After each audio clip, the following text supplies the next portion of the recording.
This is just so topical for what we have been going through. Yeah, I think in every form or fashion, we have seen disruption in these last few months, whichever sector we belong to. Depending on where you belong, which part of the economy you're in. If you are an MSME, it's been different as compared to a student, as compared to larger enterprises. And to discuss today something that is, I think, on top of all our minds is how does our work need to change so we are more competitive in future, so we are safer in future, so we have a better business model, and so on and so forth. To discuss this, as you heard, I think there can't be a better panel, a more distinguished panel of leaders who have seen it all and disrupted this world themselves. So here we are talking, unlocking new possibilities, discussing future of work, and I'll get this going, Pradeep, with you. Something that I must share as we get going. You've had such an influence on many of us, and I was doing something in my first job in Hindustan Lever when I saw you unleash the media blitzkrieg with india.com, and internet suddenly became so relevant for all of us. I made that change 20 years back, and I've been with digital technologies since then. And seeing you as that persona, who made so much change happen with a future vision, let me start with you to ask, how did you see this coming? Did you have an inkling? Did you have a chance to prepare? And what changed after this change hit you? Thanks, Paul. Clearly, if the question is what has changed, but let me at the outset say that the IT services industry has been largely blessed because it's been insulated from the economic impact of the pandemic, and largely also the industry has been used to delivering services remotely, although it was from physical offices. So, if I think about on a higher level, what has changed? Four things come to my mind. Mindsets. Clearly, what that has taught me is that humans are more resilient than what one thought. Attitudes towards what really matters and what's unimportant, and towards the importance of health, family, and friends. Perspectives. Given the scientific advancements, given the technology advancements, given all the investments that we have gone through in the world, a small virus could bring this world to a standstill. And finally, possibilities. That work from home actually works, without loss of productivity. And second, I think all of us did not have the confidence that the Indian telecom infrastructure was geared enough to support remote working, practically of any town, any city in India. So that is on one plane, I think, what has changed as I look at it. Second is that the importance of trust and making it a central part of the remote culture, of the organization's culture, and communications in the work from home is now being more important and is being more the new normal. We all have been, a year ago, we would hear from our employees, I'm looking for work-life balance. When you work from home, what does work-life balance look like? What is the meaning of that? What are the changes that when I think about in HR priorities? How do you sustain communication, collaboration, capabilities, culture, more so in a virtual operating model? Finally, from an employee standpoint, what has changed is managing self. A workspace set up at home, a work schedule, virtual meetings, checking in with the teams that work with you, being self-accountable, taking time to socialize, albeit virtually, focusing on health and mental well-being, not only of yourself, but of your teams as well. And finally, in the new world, managing people. How do you do team building, goal setting, trust building, rewards and recognitions, equipment and facilities at home, checking with employees' wellness. When I go forward and think about what has changed, managing risks, managing work, managing processes, What is the role of an employer? Clearly, there's an increase in organization complexity. It was earlier designed for efficiency, and now it's more and more important to design it for resilience. And what has also changed is now we have a new access to a geographical dispersed talent pool and have got used to virtual hiring and induction of employees. Given that, how do you build social capital? The advantage of offices was you could connect, you could have emotions flowing, etc. But how do you build social capital with employees who not only have not met with you physically, but have also not visited your offices? And finally, what's very important, how do you address employees' health and safety? Again, if I look at in a different plane, what has changed? The pace of technology adoption with increased dependence of collaboration technologies and telecom infrastructure. Think about it. If Zoom Teams had not been launched earlier, were not industrialized, if the Indian telecom infrastructure had not been laid out, this would not, we would not be in this conference for sure. Now, what is also changing in the future, the workforce, is not only the impact of COVID-19, it's also what has been happening in the past is the automation, which is going in tandem with the COVID-19 pandemic, is creating a double disruption of the workforce, therefore, leading to skill gaps and shorter windows to upskill. If you look at the industry sectors, e-commerce, education, entertainment, hospitality, real estate, travel, all have changed. All are now going to adjust to a new normal. We have read a lot, we have heard a lot. The entire work from home changes and increases the entire gamut of cybersecurity. But it's also important that this time also gives all of us an opportunity to rethink our business offerings. And again, the importance of digital as we move forward. It's an opportunity to reimagine your organization 5 years ahead from us. From HR standpoint, it's very significant because we have to rewire the HR code. We have to be sensitive to people working from home. We have to be able to create more interpersonal, remote chemistry. How do you redesign the HR engagement program, which was earlier driven by the basics of in-person meetings? And how do you empower a remote workforce? Finally, it's an opportunity for us to engage and also build trust with our customers virtually. In a nutshell, I would say this is the various elements that I think have changed in the last 9 months.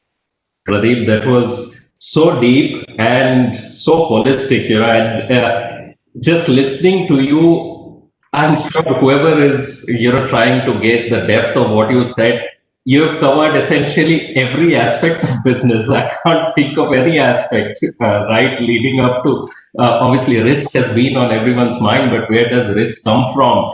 In the people aspect, the process aspect, the financials, everything has just been disrupted. And the way you described it, it just sets us up for the rest of this conversation. And Chetan, let me build on where Pradeep left. You've been living this reality in in a context that is that's been so much of physical in-person interaction oriented business. At least that's what we are used to. We don't buy insurance with a remote process, especially when it is a relatively high value insurance, and we are used to having agents engaging with consumers, explaining the intricacies, and then eventually getting to buy a product. And similarly, your teams in India are used to working with those business users in a certain way out of their offices, dealing with private data of consumers. Now suddenly everything's changed and you have to adapt to this new world.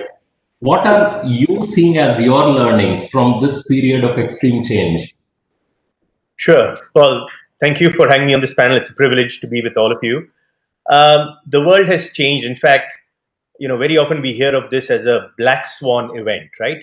It's a black swan event of titanic proportions, is the way we see it. We had started on a journey digital journey last year in October. What we thought we'd do in 5 years, we're probably going to do in 5 months, given the acceleration that this has forced on us. Now, I think there are both the challenges and the opportunities in what we've seen here. And I want to dwell a little bit about how we are seeing one is the business change, models change, as well as how we've seen our employees, as Pradeep mentioned earlier. It's a dramatic change, right? But the beauty has been so many of our employees have stepped up. People who we initially thought, wow, this is going to be crazy. How are we going to manage this? People have stepped up across all forms and channels to really take on ownership, accountability, and lead from the front. Employees across the board, and you've seen it across also the civic authorities. You've seen it across the DOT, across the SEZ, the government authorities, right? It's just been an amazing way that everybody has stepped up towards it. Now, there's one common phrase that I have learned in the last few months, and it has been echoed more often than not, is don't let a good crisis go to waste.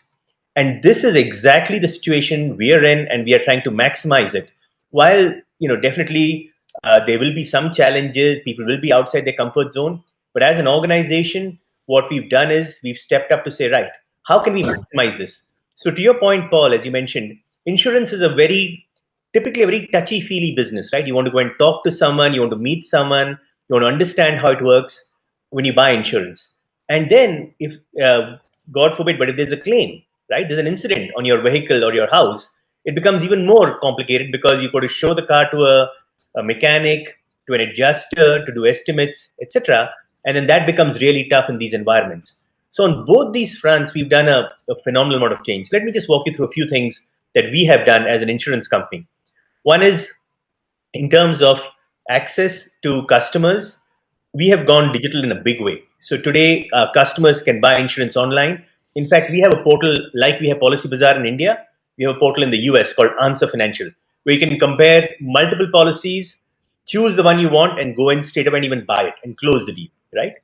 The second thing around that is we've also customized insurance for each driver's needs. So typically, insurance works on demographics and large volumes of data. And you basically look at a 30-year, let's say if there's a driver who's 30 years old, we take all the 30-year-olds in a particular geography with a particular background and then club them together and charge them all insurance in a uniform way. Now, what we are doing is we are capturing driving behavior of each individual, and we can actually price insurance on a per person basis versus a group basis. And then even one step further, we can do insurance on a pay per use model, which means if you want to take a trip, let's say if you're in Bangalore, you want to go from Kurumangala to Marthahalli, and that's maybe a 10-kilometer trip. You just buy insurance for that. You don't need to buy insurance for the whole year. Now that has been an amazing development and even adoption, because the reality is in today's world, people are driving much less, right? They want to avoid driving and they take their car out once in a while. In fact, some people take their car out only to service the car, right? Take it out once a week to charge the battery, to move the wheels, to make sure it doesn't get spoiled, just where it is, right? So why would you want to pay insurance in thousands and thousands of rupees if you can pay it on a per trip basis? The third thing is from a claims angle, right? Claims is actually where the rubber hits the road for insurance companies, and that's where the connect or contact is the highest. Whether it's with body shops, with adjusters, and the time it takes is like weeks together. What we've done is automate the whole thing using videos and photos to basically something called quick photo claims. You can upload photos of the damage, and adjusters will have a look at it, settle your claim. So, in all these examples, the speed and acceleration, I would say, of digitization has been tremendous. It's been 4 or 5 fold to what you'd have seen otherwise. And I think the employees have stepped up a lot. The everybody around has said, okay, let's look at this as an opportunity rather than look at oh my God, what are we going to do next? The reality is people are driving less, insurance is reducing, people are buying less cars, all that is also happening. So there are multiple angles to the whole thing. But I think we've seen it as something that we want to, like you said, take the bull with both horns and go after it. That's the way we are looking at it.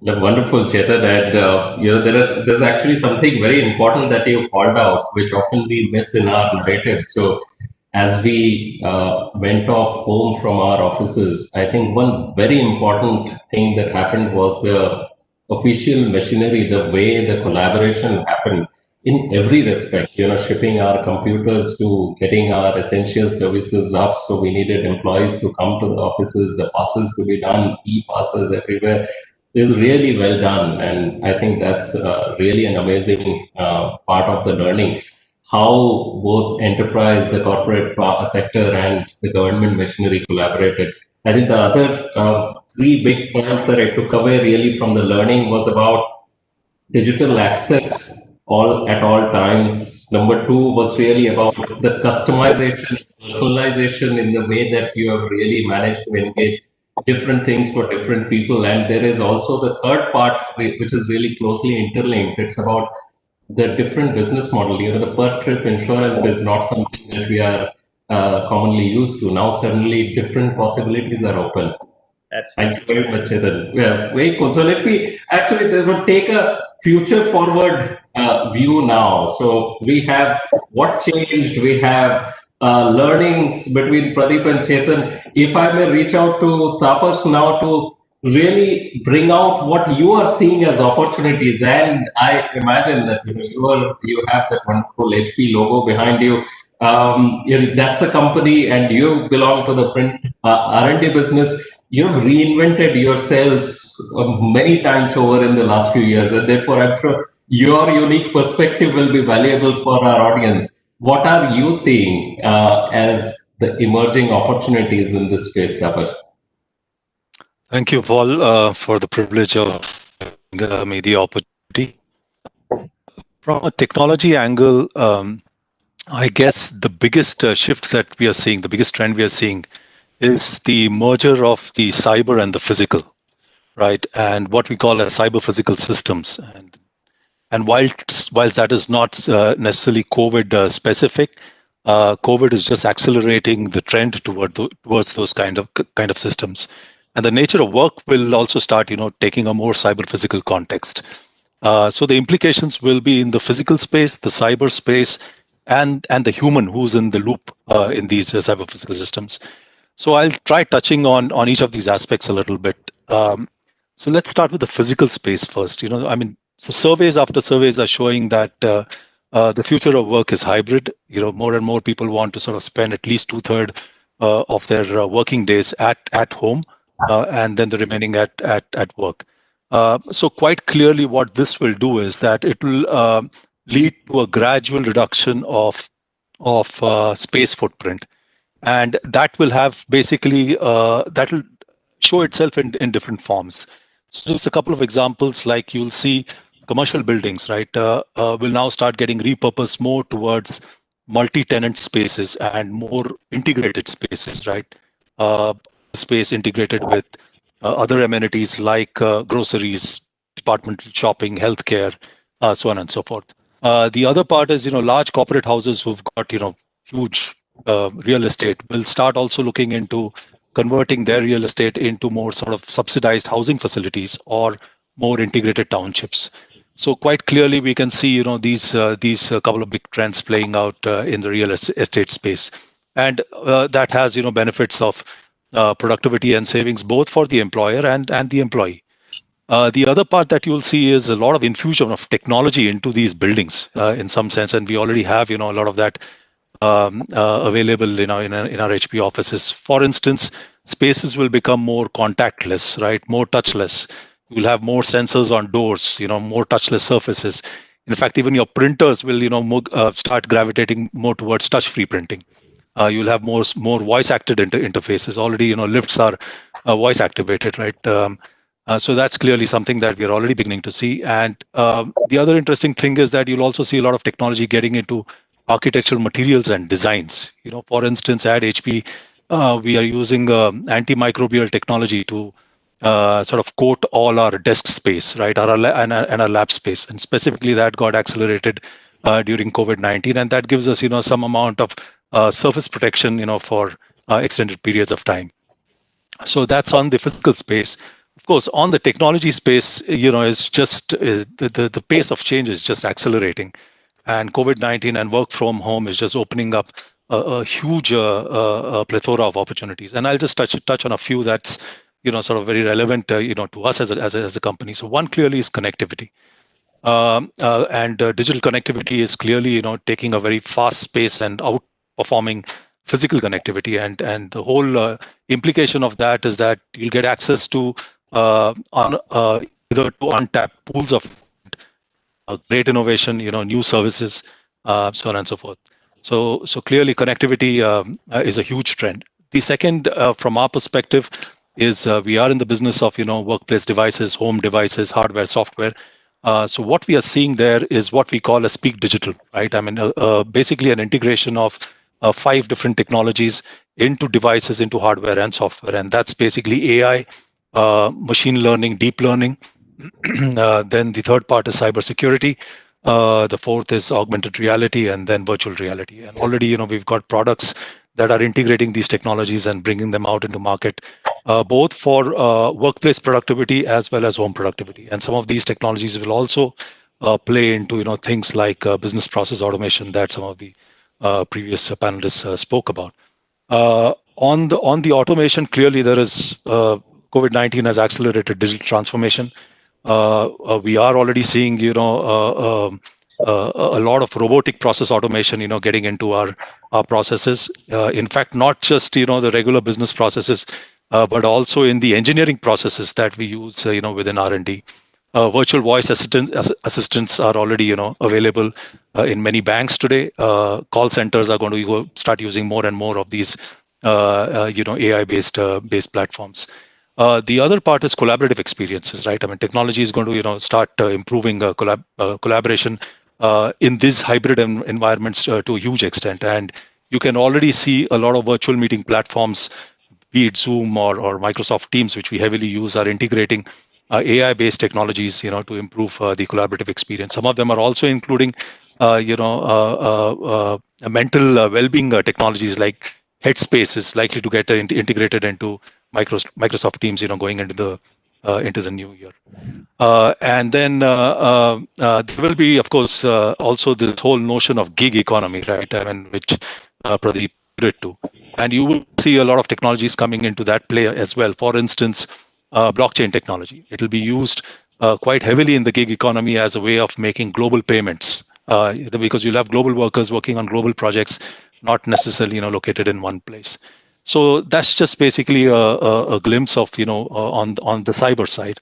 And on the human side, of course, what I will bring out is, from our experience at HP, basically two factors, right? I mean, one is around cultural and psychological safety of employees. HP has been a pioneer in HR practices, and we see a lot of the values that HP has, what's called as the HP way, are just timeless, and those are beginning to sort of take a new shape in the cyber physical world. So we are retraining our employees, in terms of how to deliver that cultural and psychological perseverance, in managing employees in the work from home space. So clearly that's one trend. The other one, I think the challenge, which is the challenge at the moment, is how do we innovate around providing support mechanisms for working parents specifically, and especially working women who've got children. We don't have great childcare systems out here. The nature of R&D work is very cognitive, so you can't have a lot of predictability. So how do you manage that, right? And that's not something that we've got great answers for yet, but that's an opportunity that we will take full on. So I'll stop here, just to give you a sense of those 3 areas.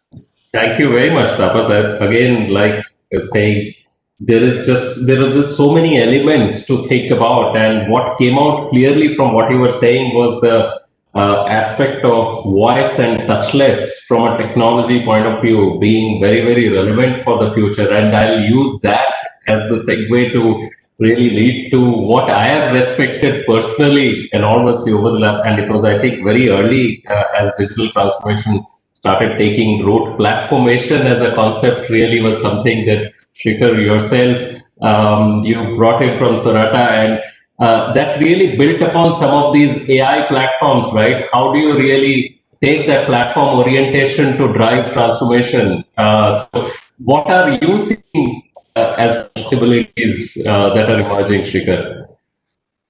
Yeah, thank you, Paul, and yeah, thank you, Pradeep, Chetan, Tapas. for all the thoughts so far. It's very tough in these kind of panels to, after some distinguished people like that speak, to actually say something new and sound interesting. I'll try my best. So I think, I think as the topic says, envisioning the work of future, I think the good news is there is going to be more work than less work. So, especially in the tech industry, as Pradeep mentioned. So I think that's the best news. I mean, so obviously when there's more work, then obviously the possibilities are immense. And so I just like to, touch upon a little bit about, and as somebody said, opportunity is not something in the future, but opportunity is something you actually do. And I think so just to share some of the experiences we have had, and and over the last, I guess, 9 months, and then look at what is it all out there. And anyway, thanks for plugging Platformation. So I'm paying no royalty to anybody for that kind of stuff. But yeah, so I think when March, whatever date, 15th, 19th, it happened, and I think at least then the world looked like a much more, I would say, grimmer place than I think where we are sitting today and talking about kind of stuff. A whole lot of things looked uncertain in terms of we were unsure whether a lot of our clients will be in business, whether they will sustain. And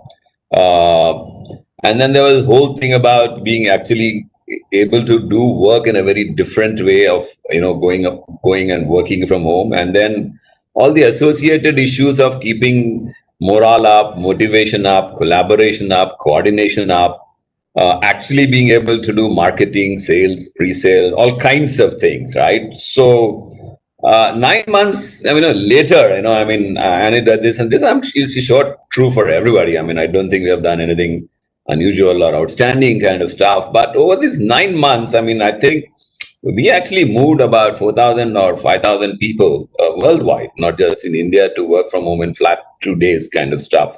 If somebody had asked, is that even possible, 1 year ago, I would have said not even over a period of 2 years kind of thing. And I think it was not because the organization had big, disaster plans and, alternative mechanisms, national disaster recovery mission kind of processes. Just pure innovation, pure ingenuity, pure will, sheer spirit of people. I think, and a lot of people actually figured out all these things. You gave them tools, you gave them teams. Absolutely. And everybody had bought Teams and nobody was using it for a long time. And then till we all discovered that there is this beautiful thing called Teams. And actually people discovered there's a lot more beautiful things about Teams than just video conferencing. So I think it was just,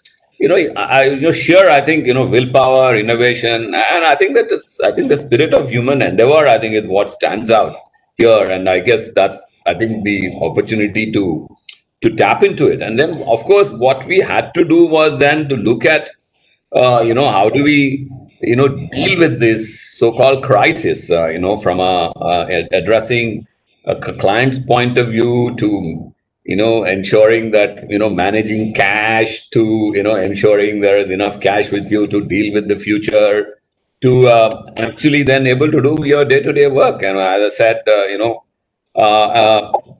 and over the last, I think, I said 9 months, I think we've been able to put in processes to do not just delivery remotely, we're able to sell remotely, we're able to showcase solutions remotely, we're able to hire people remotely, we're onboarding people remotely.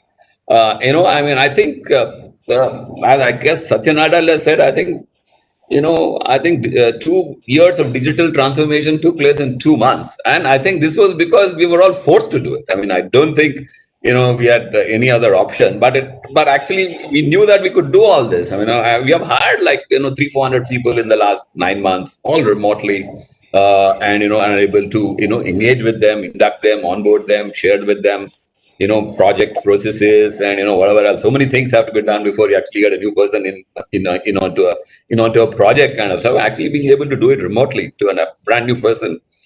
So I think a whole lot of things we had to do as a company over this last 9 months, which comes down to what is it we have realized. As I said, obviously there were, at a very basic level, there are maybe three types of companies. There were industries which obviously, thrived. I mean, if you were a Netflix or an Amazon or or Zoom or whatever it is, I mean, even if you had an extremely bad product, you would have thrived. I mean, so those guys were like, godsend kind of stuff, right? When they discovered a vaccine, their share prices actually fell, like saying that we'll do less of it. So there were these companies, and so that they were good.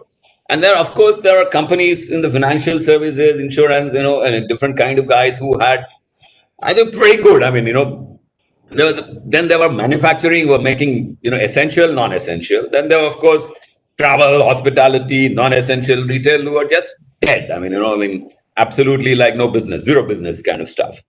So even within them, we saw that, and as somebody said, all this, V-shaped recoveries, W-shaped recoveries, K-shaped recoveries and all that, is that these recoveries are not specific to industries, but the recoveries are specific to micro entities.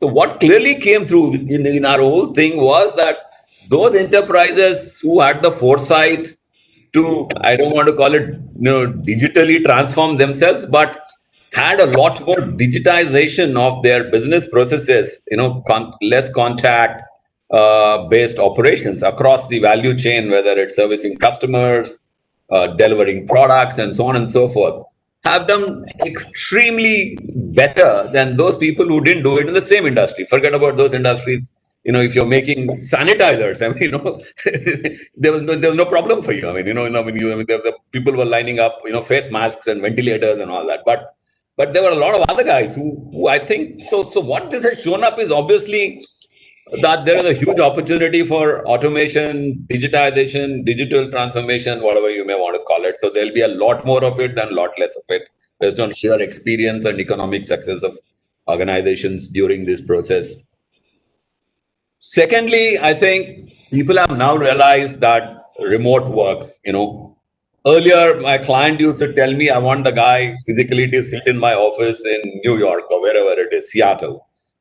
Now I'm saying, what purpose does it serve if he's sitting next to your office, in another building, right? So let him sit like 10,000 miles away, sitting in Bangalore, right? So it's the same process, same experience. If that can work, this can work. So I think what this has shown is that a remote model of delivery is a lot more effective, and it can do a lot more different kind of things than we all thought is possible. So I think there's a second opportunity. A lot more work can be done, not just routine maintenance, support and all that. You can do absolutely creative stuff, do agile, you can do scrum, you can do all kinds of things, not just, remote routine, basic processes. So that's the second largest opportunity that, there's a lot more thing. Third is this whole access to, I think, people. I think, you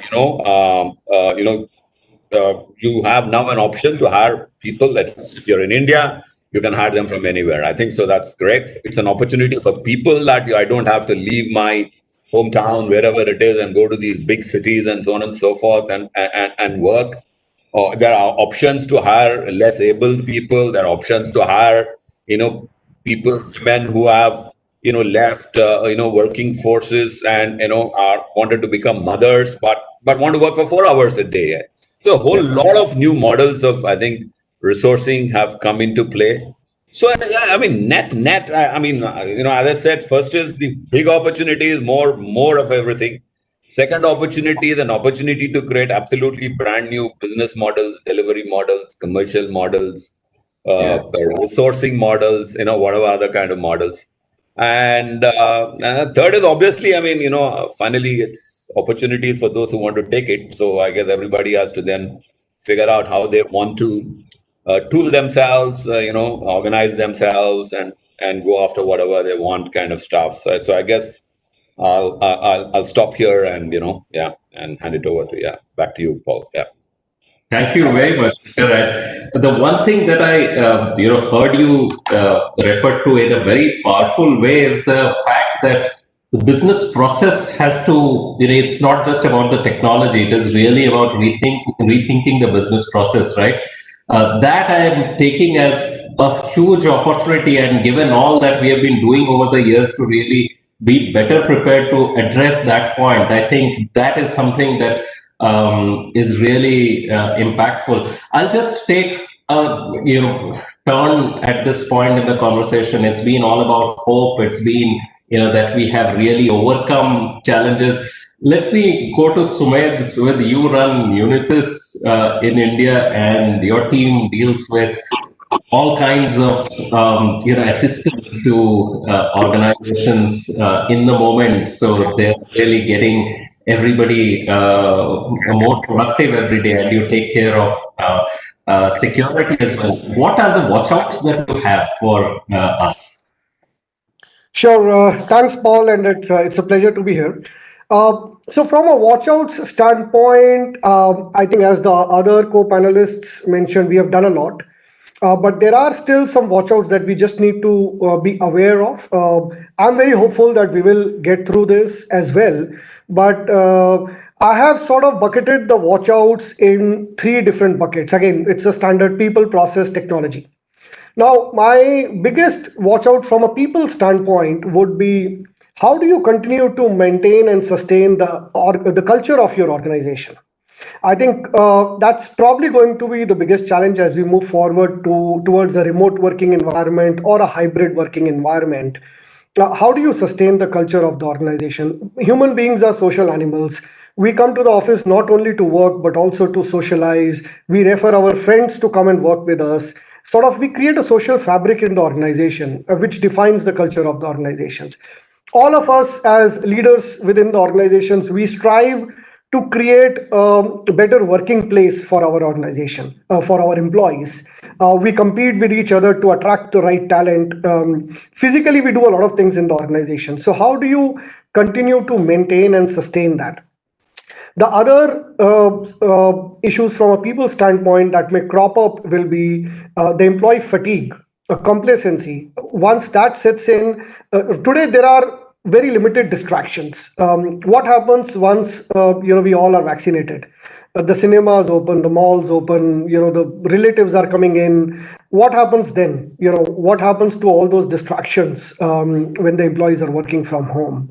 Working from home also brings in some challenges with regards to mental well-being of our employees. As Pradeep alluded to earlier, that how do you maintain a work-life balance when your workplace is like 1 minute away from your home or within your home? Just get up in the morning and you start working. In fact, that's a feedback that we received initially, in the first couple of all hands that we did after COVID hit us, that people are saying that I'm probably working too hard because I don't know when to start and when to stop. I start as soon as I get up and I don't stop. So I end up working 12 hours, 14 hours a day. So that is good at the beginning, but at gradually the fatigue sets in. The stress sets in. So I think we just need to make sure the employee continues to follow a calendar in the way they operate during the day. That also means that we need to have deeper engagement with employees. Right now, most of the events were physical. Now, how do you manage, how do you create virtual events, video calls? In fact, we have had events where we have even asked employees' families to join in just to, take the stress out of the system. And I think that's worked very well. But how do you continue to engage employees in a deeper manner, especially those people who are living all alone? Their only way to socialize was to come to the office and meet with their friends. How do you engage them within the organization? Now, a lot has been said about attrition, that or attraction of talent.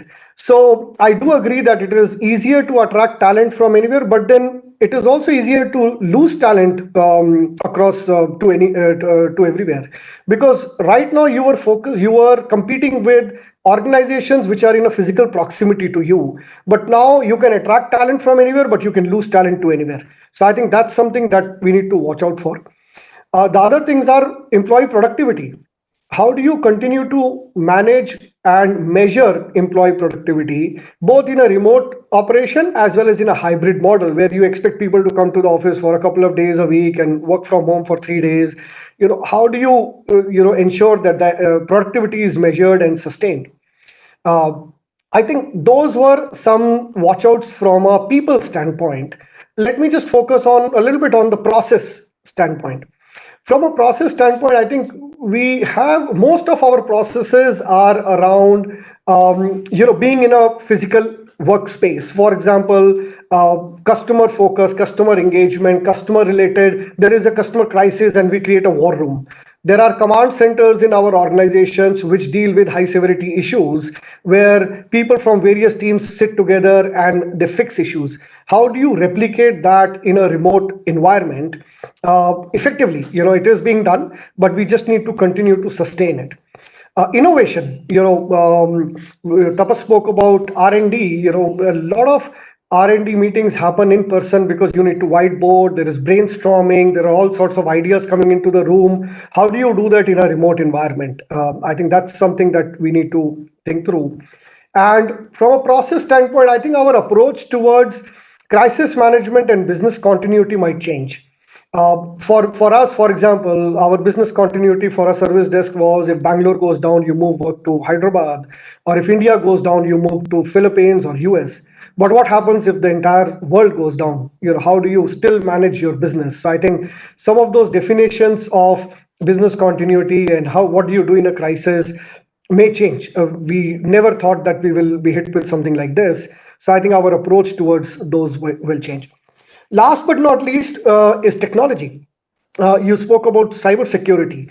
Cyber attacks are on the rise. You can see the numbers on the web. We after COVID hit us, the attacks have multiplied. So, and now that we are in a work from anywhere model, how do you deal with it? Gone are the days when VPN was enough for you to connect from any remote location. You will still be attacked. So, how do you ensure that the surface area of the attack is limited and restricted? How do you use new technologies like microsegmentation or AI-based dynamic isolation to restrict the attack? Then, I agree with some of the panelists. Kudos to the government of India, kudos to the service providers that we have, that our internet infrastructure, the service providers, that was really sustainable. In fact, one of the reports out in April or May was in Bangalore. Bangalore saw home internet broadband usage increase by more than 100% in a month. But fortunately for us, our service providers were able to sustain the internet, and that really helped all of us. I hope that continues to sustain. But what I also see is most of us operate in a 24/7 model. How do we partner with our service provider to know what are their maintenance windows so that we are aware and we know when the internet will go down because of regular maintenance? I think in a residential environment, the service provider does not inform anybody when they are going down for regular maintenance. So I think some of those things might have to change. But the other challenges from technology will be your somebody's residence, you have shared broadband. Again, security becomes a concern there. And last but not least, again, kudos to the government of India for all the regulatory relaxations that they have given. But I think there are some more to come, and we will continue to work with NASSCOM and the government on that one. So I think those were the some areas that I wanted to talk about, Paul. Thank you very much, Sumit. Lovely. So we are down to the last 15 minutes. Let me, therefore, again, build on what we covered. So we had everything about, all the good, and then there was the possibilities, and then, we covered watchouts. If we were to really synthesize this over the next, let us say, 3 or 4 minutes, and Shikhar, I'll look to you to do this. What would be your guidance on how to prepare really for the future of work?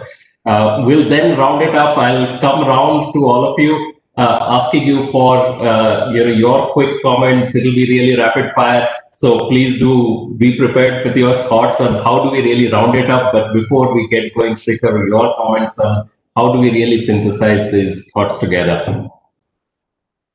Right. Thanks again, Paul. So I think the future of work has been, painted and and shown by my fellow panelists and including yourself, and in a very, very clear fashion in terms of every aspect of work, whether it is people, process, technology, what to look out for, risks, a whole lot of things have been covered, I guess. So the first statement I'd like to make is that a lot has been done. I think take all the learnings from this. I think everybody can share the best practices or whatever are the things which so many people have done, and how do we implement it, as we go forward. I think from a future of work perspective, I think a lot have been covered. So I would rather cover, I think, and use a very this much cliched thing of the new normal, right? So there will, at least this my view, that there will be a new normal. I think people are now used to new everything.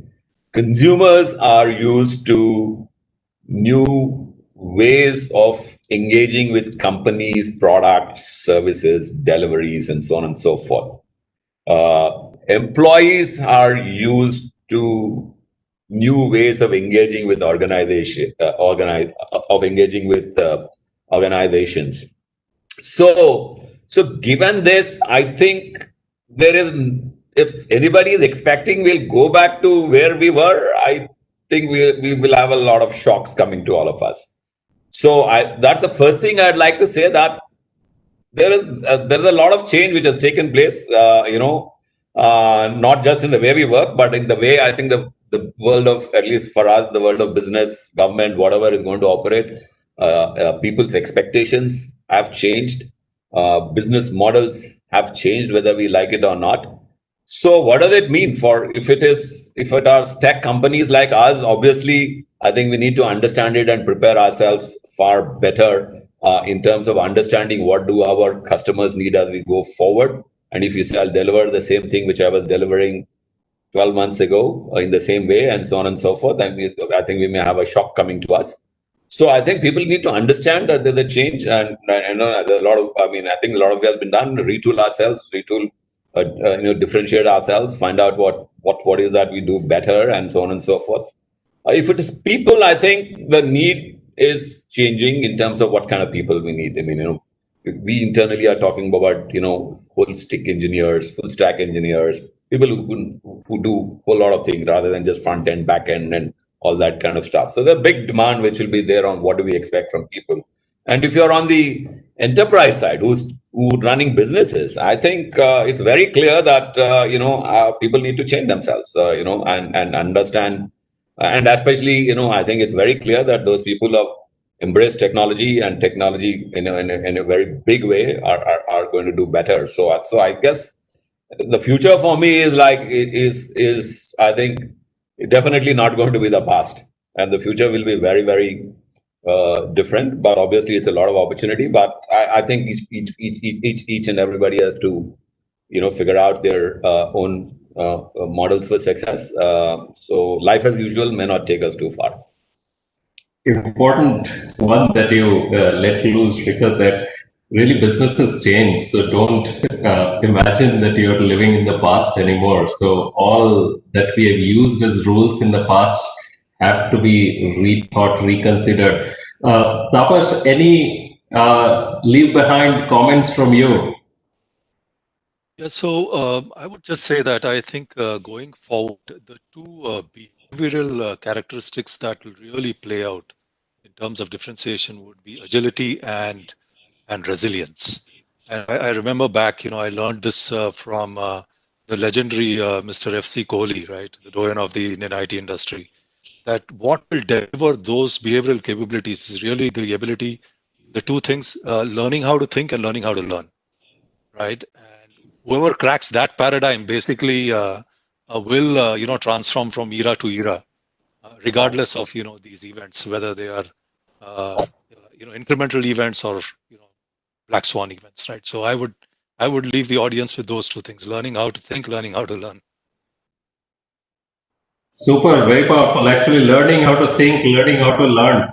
Amazing. And I think learning has been really, really important in this phase, right? Like all of you have spoken about, if we didn't learn as things moved, I think we would have been left behind. Thank you for that. Sumit, if I can just come back to you for a quick comment, what would that be?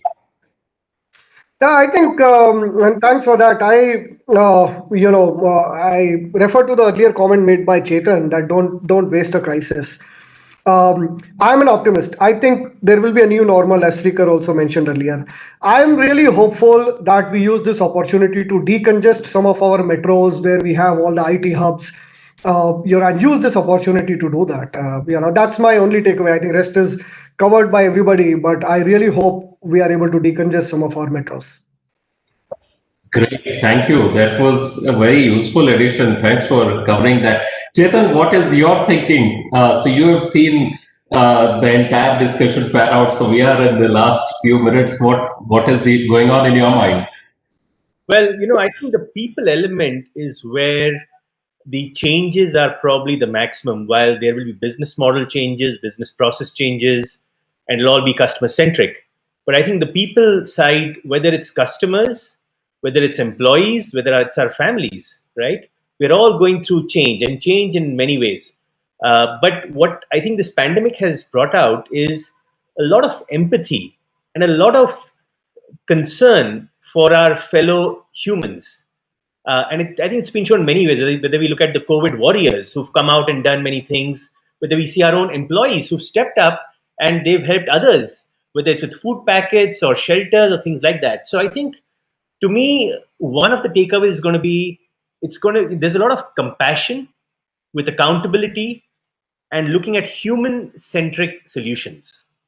So the human centricity part is taking much more of a center stage than maybe it has in the past. We're just much more empathetic, whether it's our employees, whether we're on a call, right, and somebody's child comes there or somebody's pet comes across. Nobody's kind of getting worried about it or raising angst, saying, "Oh my God, what are you doing? It's disturbing." Or we hear a pressure cooker in the background, right, making a whistle. We know we're all at home. We know we're all in a situation. We are helping each other. So I think that acceptance has been a great change as well, which is fantastic. Great, thank you, Chetan, for that. And for the twist in the tail, I'll look to Pradeep. Is there a twist here? Pradeep, you're on mute. Yeah, if I look at fundamentally what has changed in the past, workforce went to work, and in the new normal, work goes to the workforce. And I want to use two comments here. I think we all have said this is a black swan event. We have all have, I think, spoken about the famous Nassim Nicholas Taleb, who spoke of the black swan event. But he also has written a very interesting book. It's called Being Anti-Fragile. Now, if we look at definitions of what is resilience, resilience is the ability of people or things to recover quickly after something unpleasant, such as a shock or an injury. But if I look at what resilient does, the recovery remains the same, but in contrast, anti-fragile means it gets better. So it's an interesting book, Anti-Fragile Things That Gain from Disorder. If I now think a little further and say, what does BCP in the new normal look like? How can we leverage automation to enhance human capability in a work from home environment? What is reskilling for the next normal? What is the role of our leaders in the new normal? And finally, a significant role of platforms in health, in enabling everyone to reconnect and build a new normal. I would say exciting times ahead, and as Srikar rightly said, huge opportunities. And I'm sure the industry will think far ahead and gear up to ensure that we deliver enhanced value-added services to our global customers.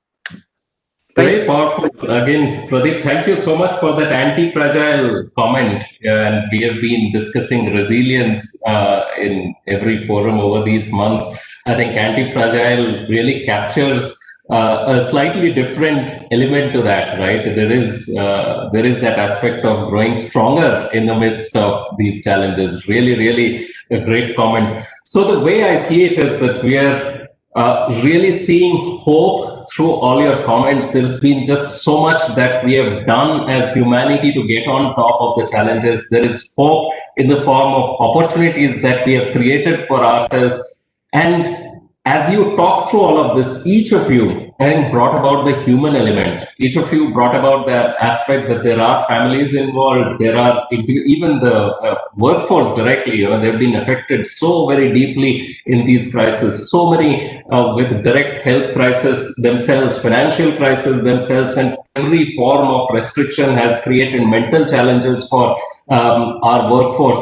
So that compassion, I think, is something that can't be lost upon us. And as leaders, I think it's so important that when you're faced with challenges, you really have to rethink how you respond, right? The circumstances that the other person is in can be really something that we don't know. We have to be far more compassionate about who we are dealing with and where they are coming from.